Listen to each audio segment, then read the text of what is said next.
So are you the person that when you get back from a holiday or whatever it might be and you want to show your photographs, you just find that people start disappearing very quickly, or they go to the bathroom and climb out the window and disappear? Does that ever happen to you? So if it does, or there's, let's say, a general lack of excitement if you start talking about showing your photographs, there's probably a few things you're doing that you could easily change. And in fact, they're things that, in my experience, most people do who don't have a great interest in photography, but like to take photographs. And let's face it, most of us like to take photographs with our phone, or if you've got camera equipment, you'll use that.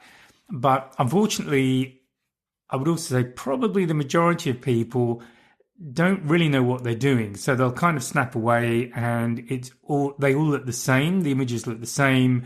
They're not very inspiring, and hence you get that reaction if you offer to show them to anybody, or you pop them on Facebook and it's just crickets and tumbleweed blowing through and no reactions at all.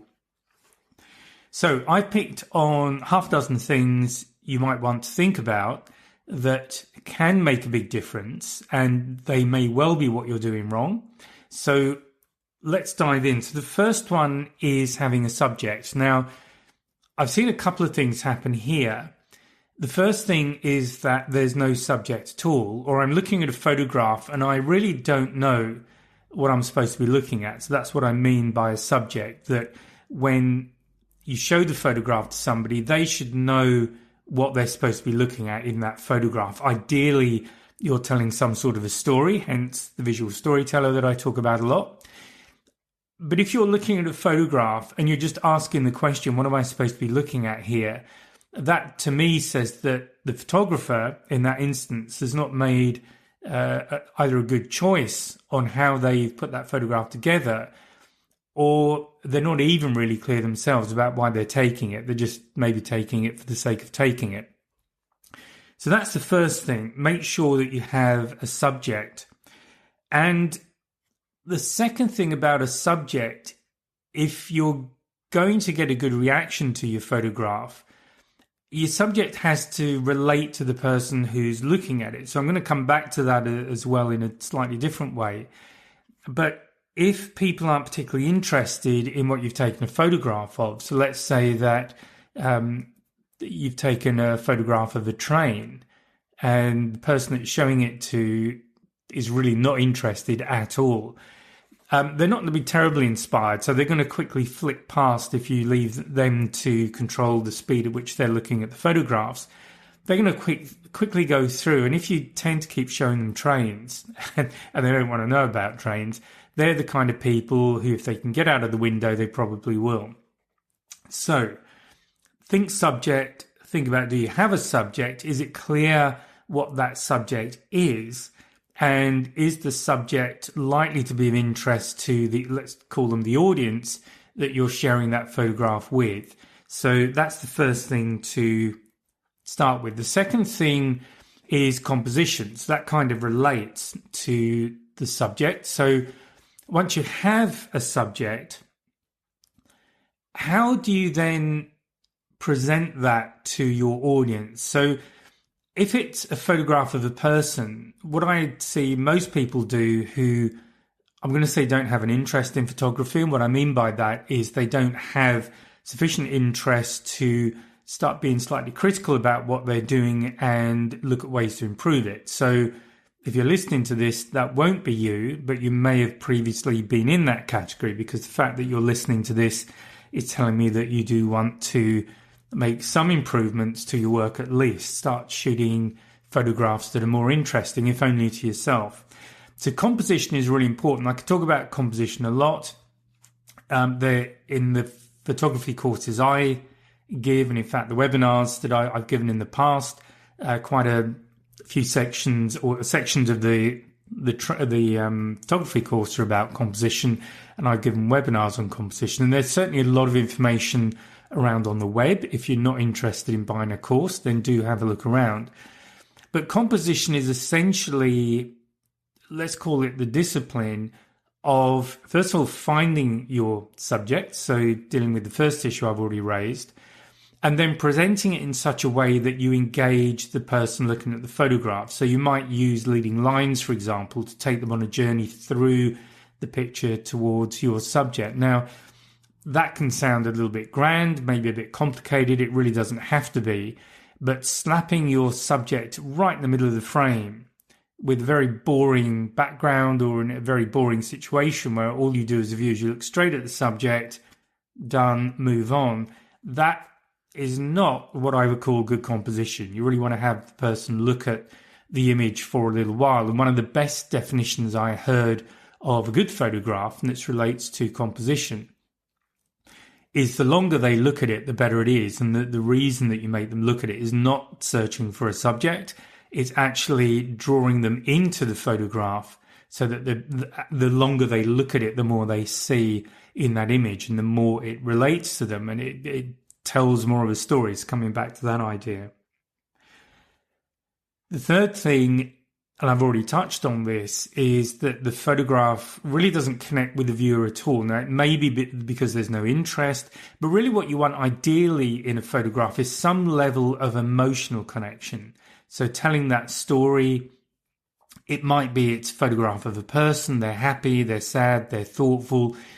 And this is where subject and composition work together because you draw the viewer into that image and there's something in there that will connect with them emotionally. Now, again, this doesn't have to be a major emotion. We're not looking at them bursting into tears. I mean, it could be if the photo's that bad, but we're not looking at that kind of level particularly, although if you're shooting portraits, ideally when you shoot, let's say, portraits of children, showing these pictures to mum particularly, but I'm not going to get sexist here, so dad might have a crack as well. But if they start crying, you know, they really connect with that image. That is a very powerful image.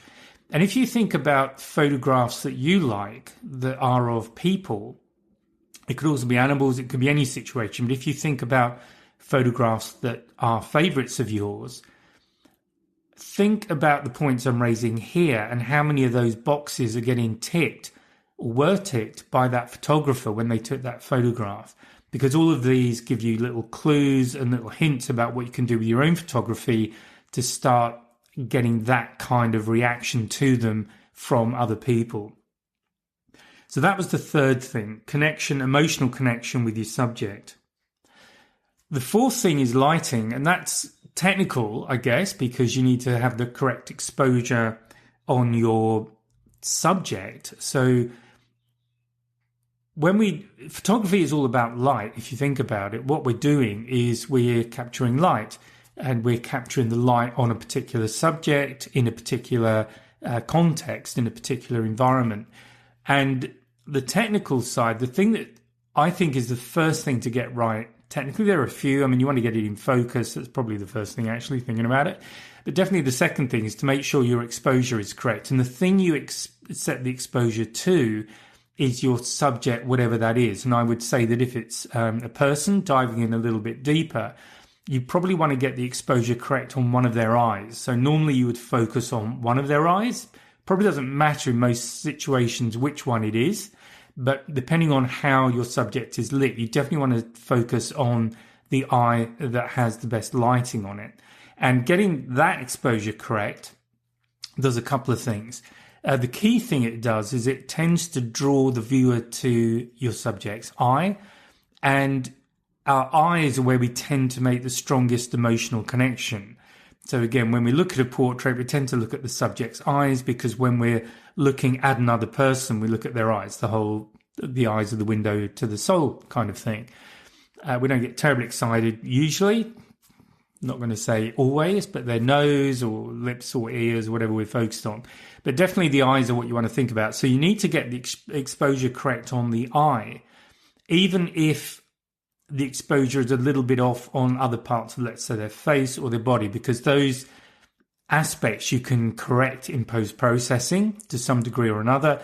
But if you don't get the exposure correct for the subject and the point on your subject that you're focused on, that is really the focal point of that whole photograph, then you're going to have an uninspiring photograph potentially, but I would say you're definitely going to have one that won't work.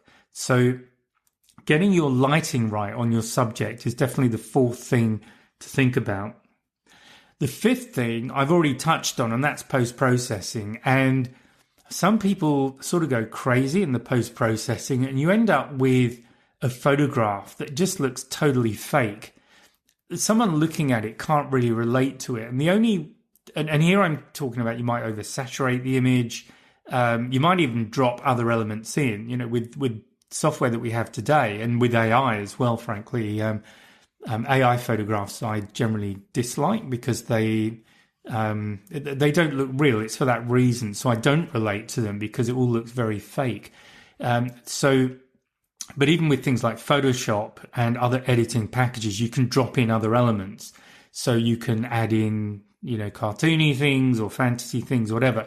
So unless you're deliberately trying to produce a photograph that I would call them abstract because they're not real. So it might be the colors are incredibly intense, or you've got other elements you've edited in there, or you combined several photographs. So you've got something that you couldn't look up from the camera and see. So that would be my, I guess, another way of measuring that or defining it.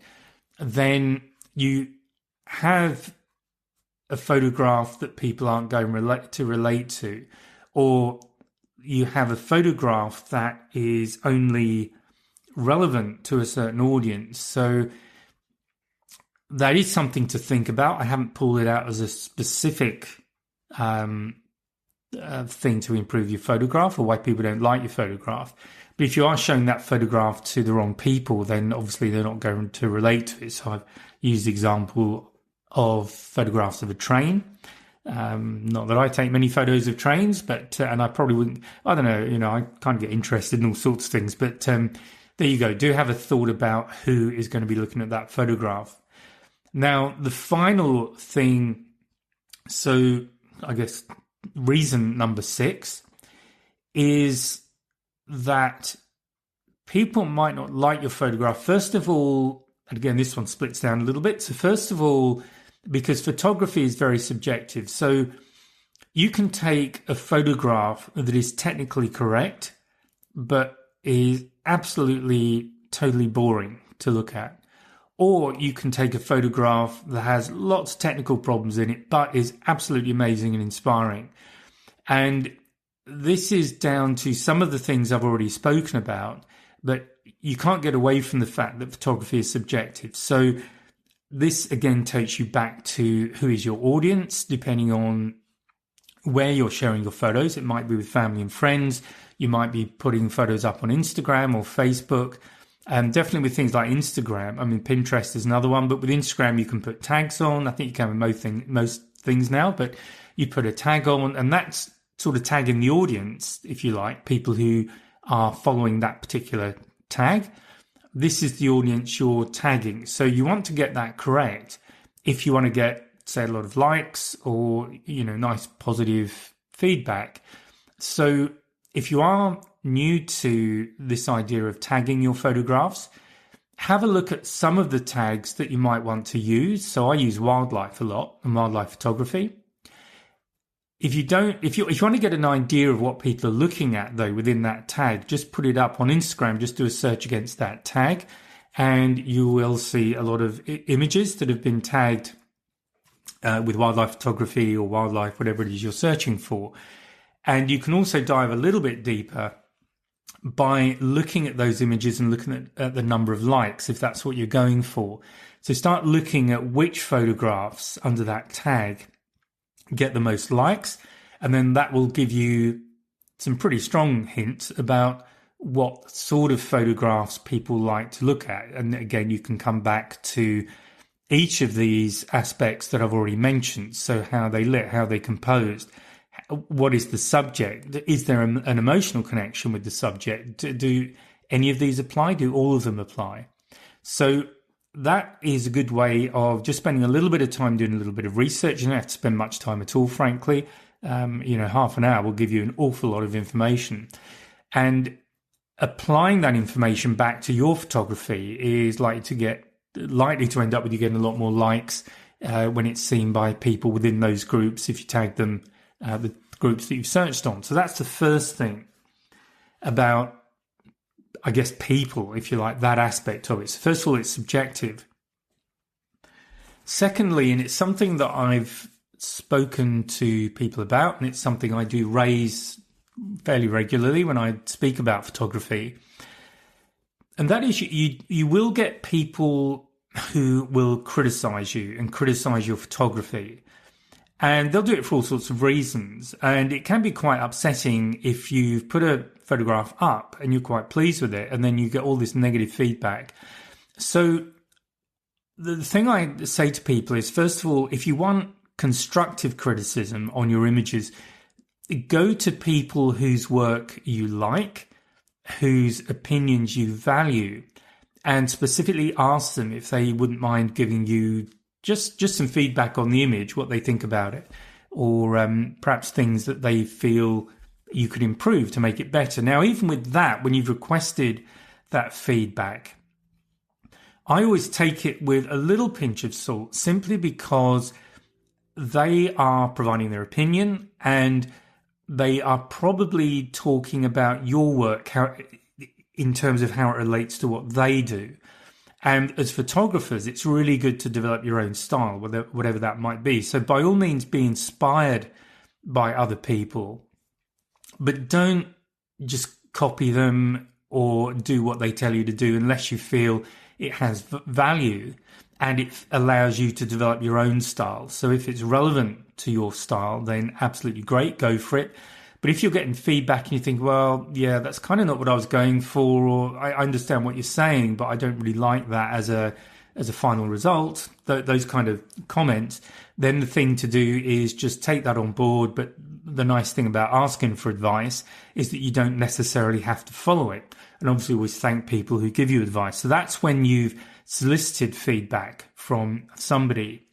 For me, unsolicited feedback is irrelevant. This is telling you more about the person who's giving you the feedback than your work. Some people, for whatever their reasons are, whether it's they're feeling ignored, they want to be important, blah, blah, blah, all those things, that kind of feedback is all about them. It can be upsetting. If you're upset by somebody's feedback, I would block them and ignore it. So that really is the thing that I would strongly say to you. If you're a photographer, you're engaged in an art form. And as I've said, it's very subjective.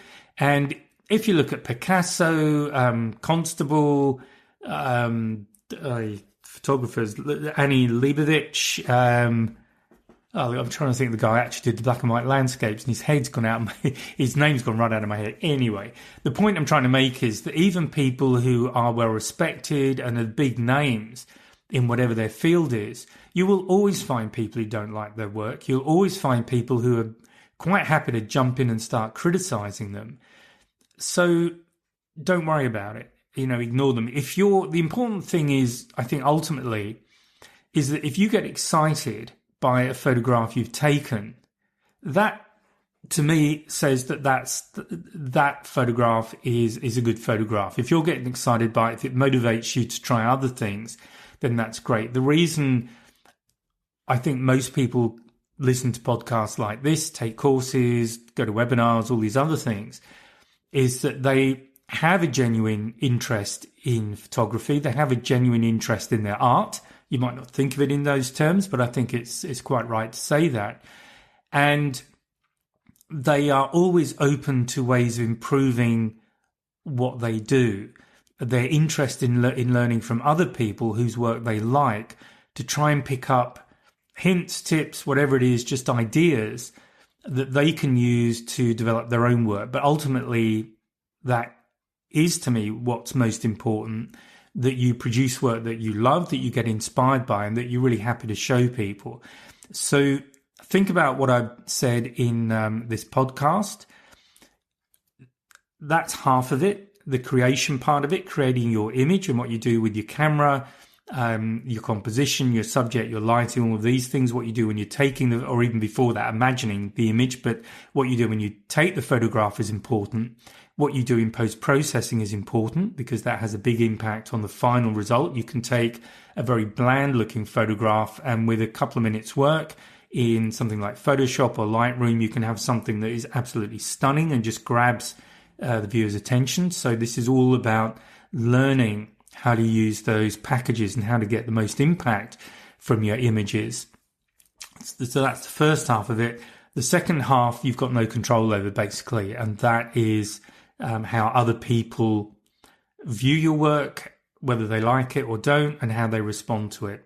So again, my advice is always concentrate on the things that you have control over. So that's imagining the photograph, what you do when you take it, your post-processing, then how you share it and who you choose to share it with. Those are the things to really focus on. So that's it for this podcast. I hope you found that interesting. It's a shorter podcast, but there you go. And I'll speak to you next time. Bye for now. Well, I hope you enjoyed that. Now, I just want to say thank you for tuning in and joining me in the Wildlife and Adventure Photography podcast. If you have enjoyed today's episode, please give me a like, a subscribe, maybe tell your friends, and by all means leave a comment. And if there is a subject you would like me to cover in the future, please let me know, and I'll be very happy to do my best. So thanks again for joining me, and I look forward to seeing you again next podcast. Bye for now.